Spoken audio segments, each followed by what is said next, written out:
Bonjour à tous, bienvenue à notre atelier au sujet de Content Orchestration et IA. Je me représente Joris de Murgy, je suis partenaire chez Concor et responsable pour notre bureau en Belgique. Et je suis ici aujourd'hui avec mes collègues Rudy Lafontaine et Chris de Klerk.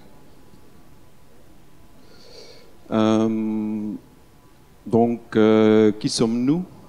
Concor, c'est un software service provider spécialisé pour des solutions pour la création, la gestion et la publication de contenu. Donc, nous sommes vraiment spécialisés à intégrer des solutions différentes. Nous offrons par exemple des systèmes d'âme, des systèmes flux de travail éditorial et le CMS, etc. Nous travaillons pour différents types de clients, donc des marques, des agences, des organisations gouvernementaux. Mais aussi des éditeurs, des magazines, des journaux, donc tous les types d'organisations qui ont le contenu dans le cœur de leur société. Nos projets sont repartis dans toute l'Europe de l'Ouest. Nous avons des bureaux en Belgique, aux Pays-Bas, en Portugal et en Angleterre.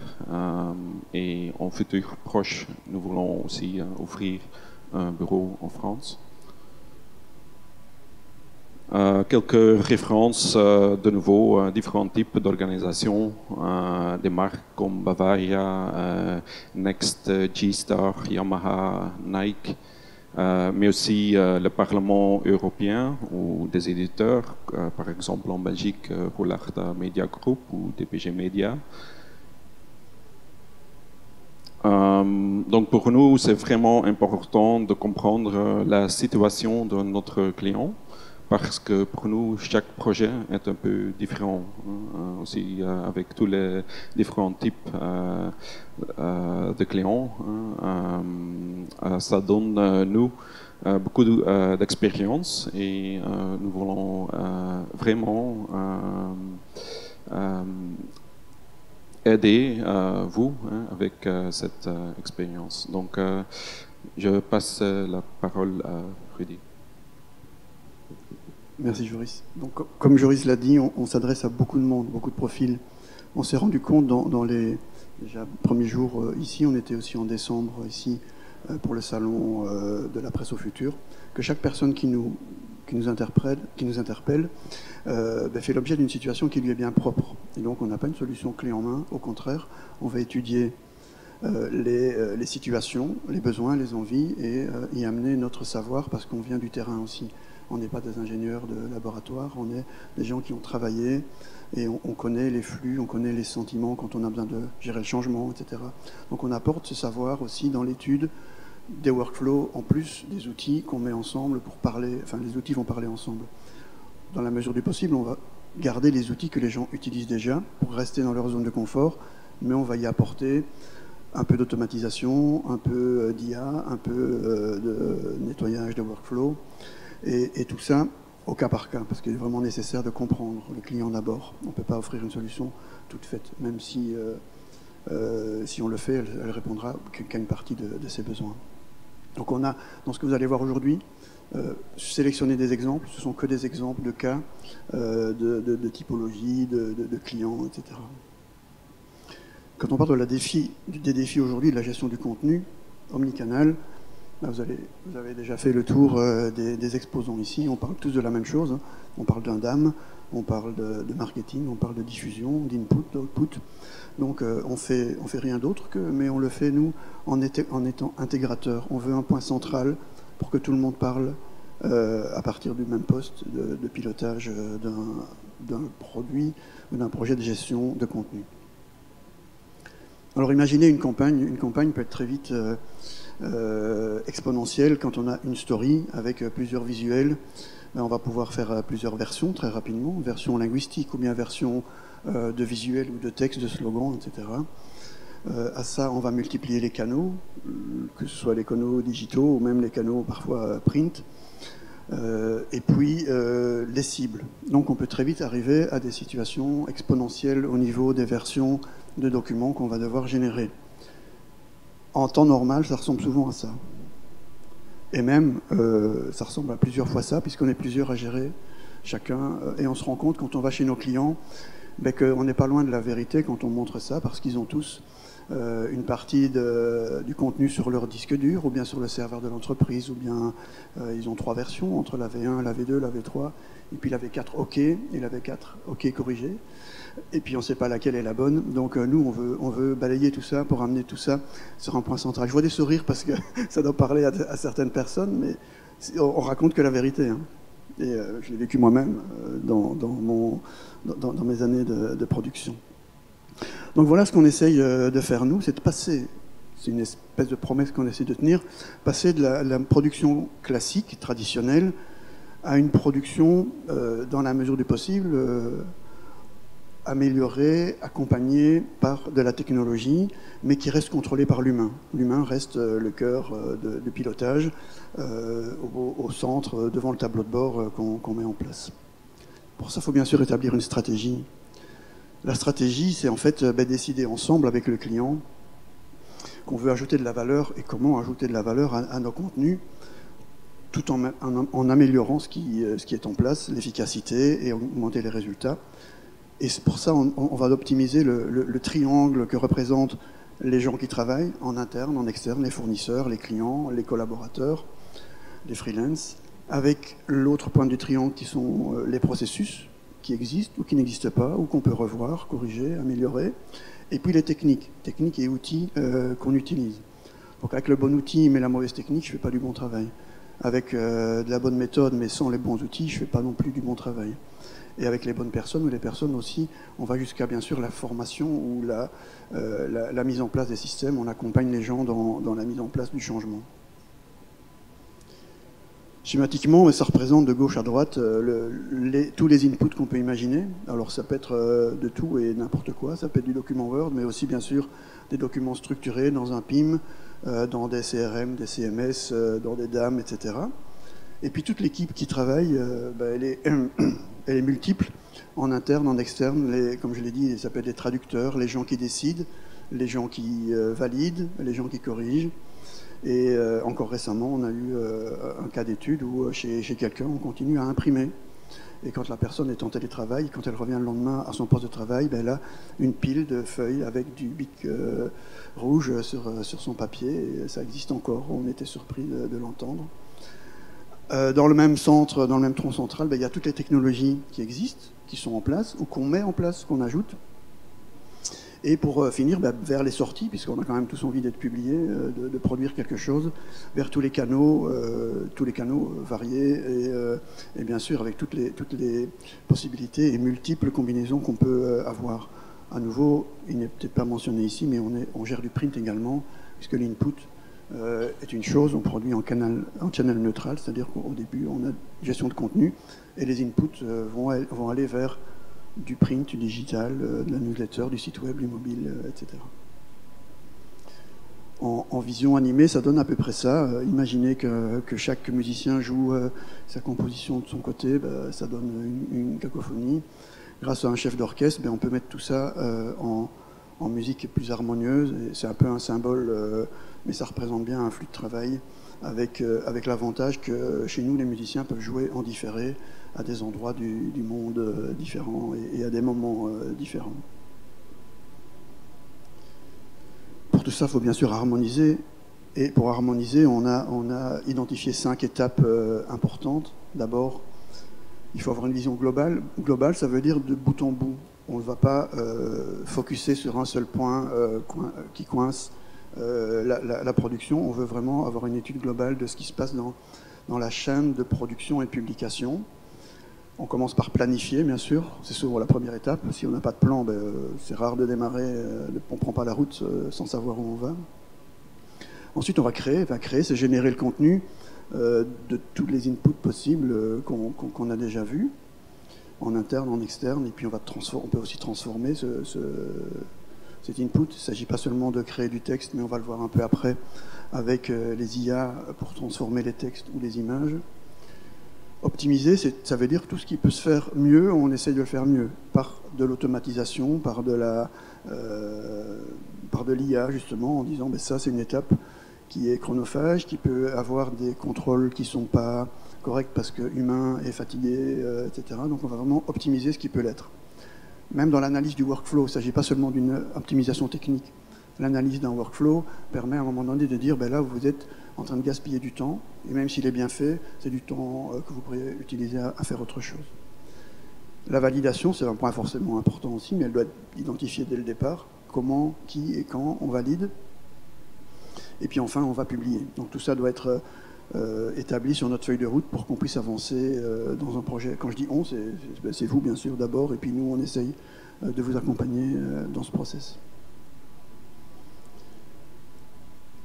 On essaye d'utiliser vos systèmes habituels. C'est-à-dire qu'on ne va pas changer vos habitudes, parce que le changement, on sait que ça peut être mal perçu. Quand on a quelque chose qui est confortable, qui est utilisable, on va le garder. Et ici, notamment, on va vous montrer une petite vidéo qui le fait avec Wrike, mais c'est valable avec Monday, avec Asana, avec Salesforce, etc. Sur la vidéo suivante, vous allez voir que Wrike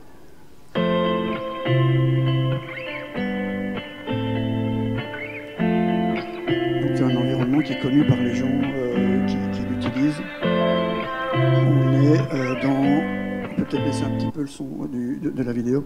On est dans un univers connu de tâches, de distribution de travail, mais on n'a pas l'input, on n'a pas le contenu. Donc grâce à nos connecteurs, on va dire, on va faire en sorte que Woodwing, Assets ou n'importe quel autre système puisse parler avec le système. Ici, notamment, on est en train de faire un lien entre des fichiers, où dans Wrike, on a dit il faut valider des fichiers. Ok, je dois valider des fichiers, où est-ce qu'ils sont? On va créer un lien vers la tâche qui est établie, vers un workflow qui est connu. Et la personne qui doit le faire, elle n'a pas grand-chose d'autre à faire que de prendre sa tâche habituelle et valider dans l'endroit qu'elle a l'habitude d'utiliser pour gérer les flux et ses tâches. Donc c'est un petit peu ce que cette vidéo montre. C'est des screens, on a une vidéo plus longue, mais c'est des screens qui sont faits avec plusieurs personnes qui jouent chacun leur rôle à un moment voulu. Et donc ces images sont attribuées, assignées, et puis une autre personne dans Wrike va dire « Ok, je les prends et je les valide » sans quitter mon système, sans aller dans autre chose. Donc le DAM, c'est un point central de contrôle, de distribution des flux. On va centraliser tous nos visuels, et puis on va aussi pouvoir concevoir plus rapidement, bien sûr, on est plus efficace. On automatise les flux de travail, comme je l'ai déjà dit, quand ça peut l'être, par du recadrage, de l'optimisation d'images ou de la génération à nouveau qui peut être automatisée. On va diffuser effectivement beaucoup plus rapidement, et avec le matériel et les outils qu'on utilise déjà. Et puis bien sûr, tout ça avec les archives, la puissance des archives, de l'indexation de nos contenus, de savoir quand un contenu est dans nos archives, quand est-ce qu'il a été utilisé et où.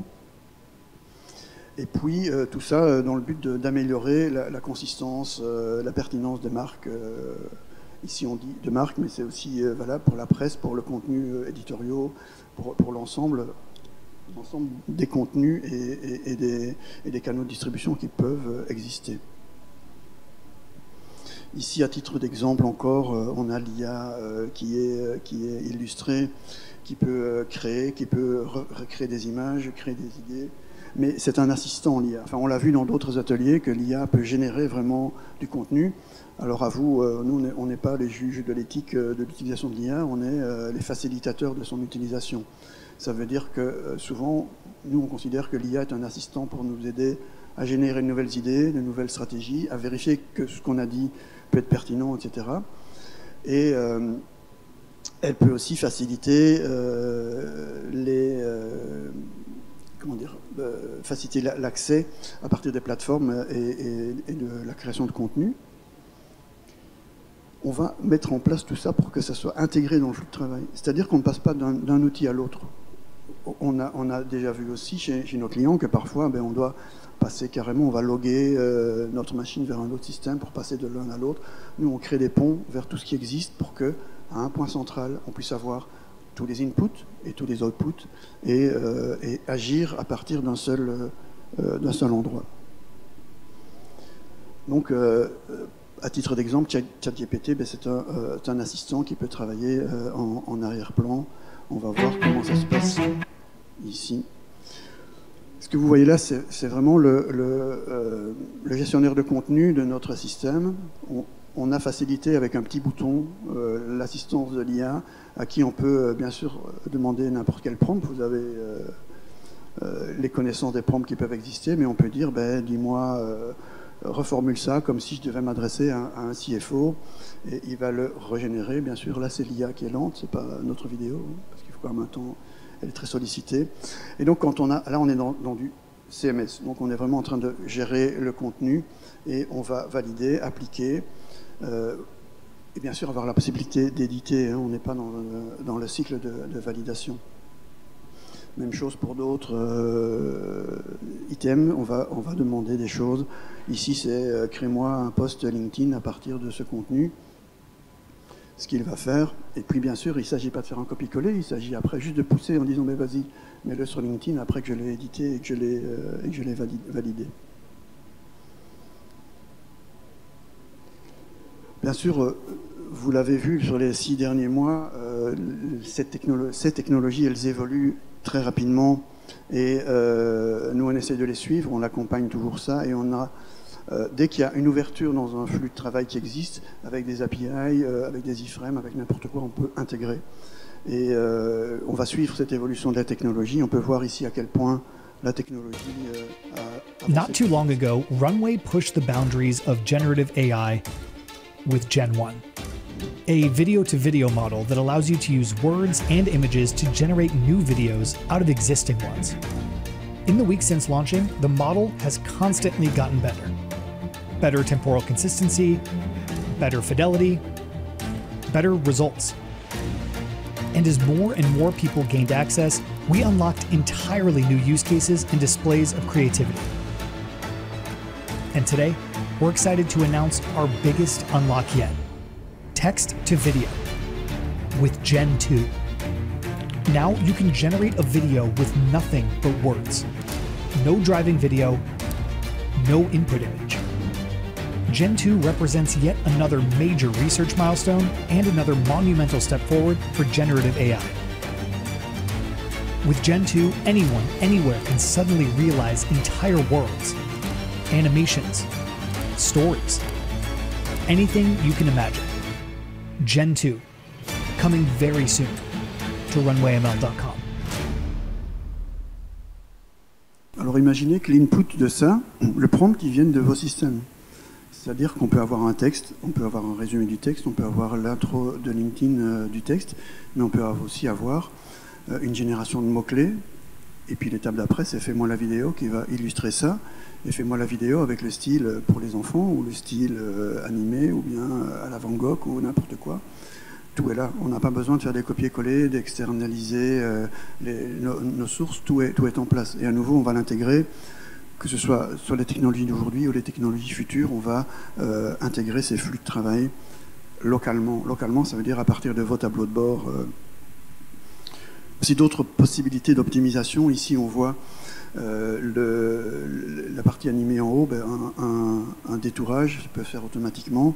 Alors s'il peut se faire automatiquement, pourquoi pas le laisser faire par un flux d'automatisation. Ça peut être aussi le recadrage ou l'optimisation des couleurs d'une image. Quand on parle de recadrage, on va sélectionner une photo et lui dire à quel endroit on doit focuser sur le cadrage. Ce qui veut dire que quand on aura des campagnes verticales ou horizontales, on ne va pas couper, on ne va pas se trouver avec la moitié du visage en dehors du cadre. On centralise, non pas au milieu de la photo, on centralise sur le sujet, ce qui permet de recadrer toutes les versions d'une photo sur le point essentiel de l'image qu'on aura déterminé. À nouveau, ce ne sont que des exemples de technologies qui existent, qu'on intègre, nous, dans les flux, puisqu'on a une image, autant directement automatiser ce qu'on veut en faire. Ici, ce sont d'autres illustrations pour la validation. Comme on est dans un point central d'un seul tableau de bord, mais on va valider, on va communiquer aussi avec tous les gens avec qui on collabore au même endroit. On voit ici les points A, B et C qui sont des commentaires, des surlignages de texte, etc. Et c'est la même chose pour la validation des photos. Donc on n'est pas dans un milieu fermé, on communique, on peut commenter, on peut mettre des demandes pour pouvoir le faire ou bien le faire soi-même aussi. On a souvent appliqué la règle en disant mais quand quelqu'un voit une correction à faire, on doit lui donner la permission de le faire tout de suite, plutôt que de dire à quelqu'un de comment faire et où aller faire cette correction. On a donc un input, mais ceux-là, ils peuvent être plus nombreux. On a que ce soit des DAM, des PIM, des CRM, des CMS, n'importe quelle source d'input. Et puis au milieu, on met cette moulinette de 3 étapes. On va créer, on gère, et puis on distribue. La distribution que vous voyez dans le nuage, ça peut être n'importe quoi qui existe chez vous ou ailleurs, de newsletters, de Twitter, de tous les réseaux sociaux, de toutes les applications, sites web, applications mobiles, etc. Avec, pour être précis, un moment différé. On peut publier à partir d'un contenu en disant balance le blog Twitter maintenant, mais dans 1 heure tu balances sur LinkedIn et demain matin on peut faire des teasings, on peut faire des appels, on peut le différer, le programmer, tout ne part pas en même temps, c'est au choix bien sûr, on part toujours d'un workflow qu'on décide ensemble. Voici encore une autre illustration, là on a les mêmes contenus qui sont publiés dans 3 canaux différents, on part du même endroit pour créer un catalogue sur une page web, pour créer la version mobile, etc. Alors vous avez sans doute, pour certains, vu l'atelier qui était fait hier. Meet Chili Publisher. Convert traditional graphics files into smart templates. Je vous laisse apprécier. Chili, qui est voisin de notre stand ici, a mis en place des technologies qui permettent d'avoir plusieurs sources d'images, plusieurs sources de texte, et d'automatiser leur production, mais qui laissent la possibilité à des clients, par exemple, d'éditer le texte à distance sur une version web browser, de changer le texte et d'avoir une nouvelle version de son emballage, de son texte, de son annonce, etc. Donc on a une source ou plusieurs sources, et on a plusieurs variantes de l'output. Chili, c'est une technologie qu'on n'a pas nous développée, c'est eux, ils sont là, mais on est partenaire avec eux, et on va permettre aux gens qui l'utilisent d'intégrer ce flux au milieu de tous les autres flux, puisque l'input ici il peut être de différentes sources également, et les images, etc. On va connecter vers des sources. C'est vraiment ça qui se passe dans nos correcteurs. Une autre illustration ici, plutôt pour du print, mais pour n'importe quel autre output bien sûr, avec Easy Catalog dans InDesign. Vous voyez en bas à droite, c'est une page InDesign, tout ce qu'on peut trouver de classique dans une page InDesign, mais on va générer automatiquement, avec une liaison vers des tables, la génération automatique. Par exemple, une campagne d'un certain produit, on va créer des catalogues en distribution postale ou bien des catalogues web sur base de certains critères et de manière automatisée. Alors quand il y a une erreur là-dedans, on va corriger la source et pas l'output.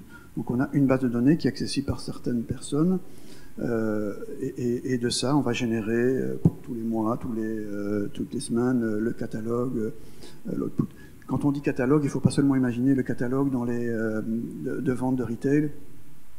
Imaginez n'importe quelle source de données où il y a des images, du texte de la base de données, et n'importe quelle source, n'importe quel output possible, que ce soit une version de page web, que ce soit, peu importe ce qui sort, c'est de l'input structuré en base de données, de la mise en page conditionnelle, automatisée, et de l'output.